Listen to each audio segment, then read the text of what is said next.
Muzaffar aka, qisqacha ushbu test haqida gapirib bersangiz. Mazkur sinov qurilmamiz hozirda do'l sinovlarini amalga oshirish uchun mo'ljallangan qurilma hisoblanadi. Bu maxsus ustanovka hisoblanadi. Bu aynan o'sha aniqlikka ega qurilmalarimiz kalibrovkaga ega, kalibrovka qilingan.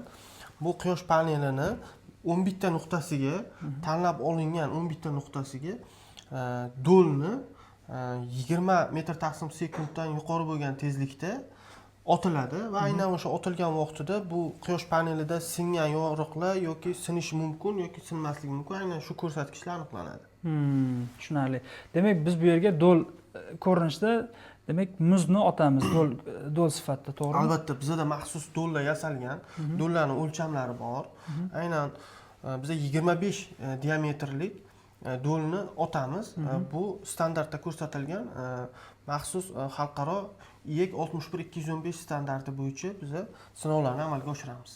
O'sha do'lni o'lchab ko'rsak bo'ladimi? Haqiqatda 25 ligini bormi? Albatta. Do'lni o'zi qayerda? Mana do'lni ko'rsatishimiz mumkin.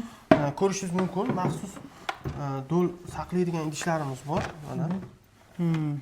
Mana ko'rishingiz mumkin. Mana 25 millimetrda, to'g'rimi? Demak, shuni o'lchab ham ko'rsatib bersak bo'ladi. 25 millimetrlik do'l o'lchandi. Endi ushbu do'lni hozir panelga otamiz, to'g'rimi? Ushbu do'lni biz razmerini o'lchab oldik. Hozir maxsus analitik tarozida uni massasini ham tortib ko'ramiz. Massasi ham o'lchanadi. Massasi ham aniqlanadi. Tushunarli. Massasiga ham chegara bormi shunda? Albatta. Mana 806 gram ko'rsatishimiz mumkin. 806 gram massaga ega do'l. Demak, buni otib ko'ramiz. Juda qiziq.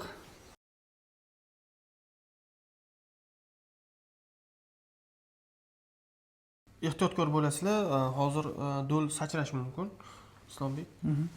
Hozir bu yerda kamera bor. Buni turli xil nuqtalarga o'zgartirishimiz mumkin va do'l mana bu yerda uriladi. Aha. Oddasini otaman. Oh.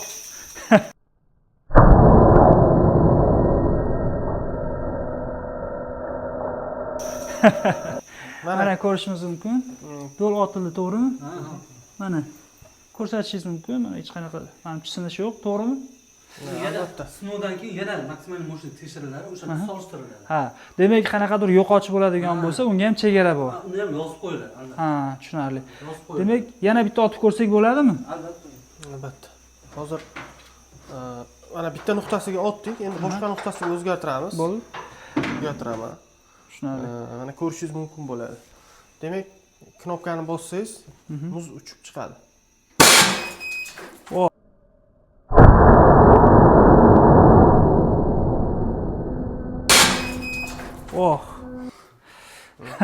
Dahshat. Demak, keling kadr uzilmagan holatda panelni, demak, ko'raylikchi. Marhamat. Kameraga qarab. Demak, buni toza holatda ko'rsataylik. Mana sinish yo'q, ko'rishingiz mumkin. Buni ko'rsating, shu holatini. Demak, mana artib ham ko'rsatishimiz mumkin. Mana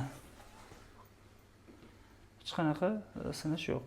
Demak, hammaga rahmat. Xuddi shu holatda, demak, do'l sinovlari amalga oshiriladi. Bundan oldin biz ushbu modulni maksimal quvvatini aniqlab olganmiz.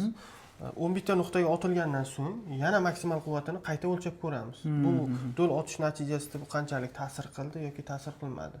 Standart bo'yicha agar maksimal quvvat 5% dan pastga tushib ketadigan bo'lsa, ushbu quyosh paneli yaroqsiz deb topiladi. Tushunarli. Demak, eng ko'pi bilan 5% dan ko'p yo'qotishmaslik kerak o'zini maksimal quvvatini. Albatta shunaqa. Tushunarli. Rahmat. Endi demak, keyingi testga o'tamiz. Keyingi test bundan ham qiziq hisoblanadi.